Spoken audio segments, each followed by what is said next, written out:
संवर्धनासाठी आंध्र प्रदेशातले पोलुवर्ती धालिनायडू प्रयत्न करतायत।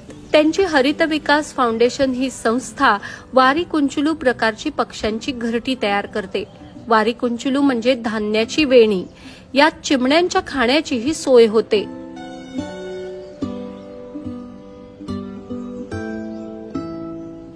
ముఖ్యంగా మన ఉద్దేశం ఏంటంటే గ్రామీణ ప్రాంతాల్లో आम्ही हे बर्ड फीडर तयार करण्यावर लक्ष केंद्रित केलंय।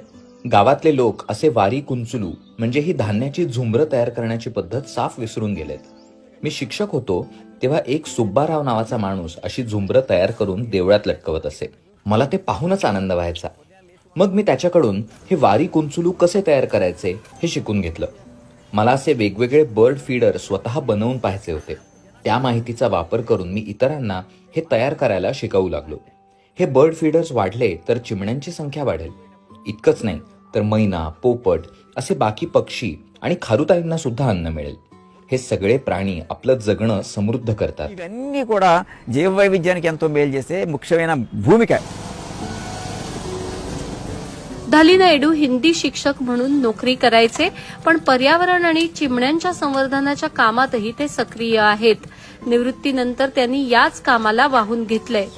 ते गावोगाव जातात आणि लोकांना ही धान्याची झुंबरं लावण्यासाठी प्रोत्साहन देतात।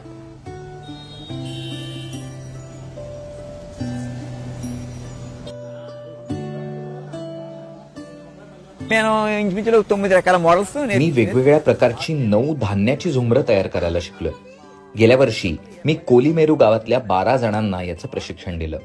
ते पाहून आणखी 8 जणांना ते शिकण्याची प्रेरणा मिळाली। आता 20 जण हे बर्ड फीडर तयार करतात, तेही वेगवेगळ्या आकारात। आम्ही त्यासाठी वेगवेगळी किंमत आकारतो। साधारण महिनाभरात हे शिकतायत। కొంచెం ఇంత రేట్ ఇస్తాం, అది ఒక నెల అంతా కలిపితే నెల రోజులు చేస్తారు వాళ్ళు। वारी कुंचुलू तयार करण्यासाठी धान्य आणि गवत मिळावं म्हणून त्यांनी एका एकरावर भाताची लागवड केली आहे। इथलं पीक फक्त चिमण्यांसाठी वापरलं जातं। बर्ड फीडर तयार करणाऱ्या लोकांना मोबदलाही दिला जातो।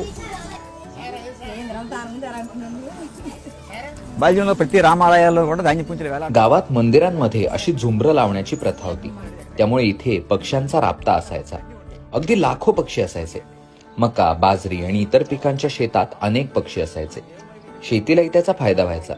चिमण्या आणि पक्ष्यांची संख्या जास्त असते तेव्हा पीकही बंपर येतं, कारण पक्षी कीटकांना खाऊन टाकतात। వేసిన డెట్ల వల్ల భూమి సూక్ష్మ పోషకాలు పెరిగాయి అన్నమాట। అప్పుడు పంట తొలగకపోయినా సహజసిద్ధంగా పంటలు పండేవి।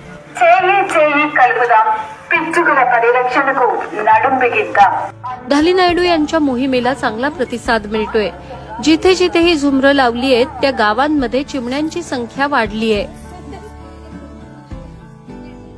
మాకు సార్ గారు సంవత్సరం అవుతుంది సార్, నిరుడు వరుసైన ఎన్నెళ్ళకి తెచ్చి त्यांनी आम्हाला चिमण्यांचं महत्त्व पटवून दिलं। आम्ही गेल्या वर्षी ही घरटी मंदिरात लावली होती। ती गोष्ट खूप चांगली ठरली आमच्यासाठी। चिमण्यांची संख्या वाढली आहे आणि पीकही छान आलं आहे। మాకు చాలా ఆనందకరంగా ఉంది సార్। ఈ కెట్టేకైతే మాకు చాలా శుభం కూడా జరిగింది సార్। పిసుకులో చేయండి, మాకు వ్యవసాయాలు బాగున్నాయి సార్।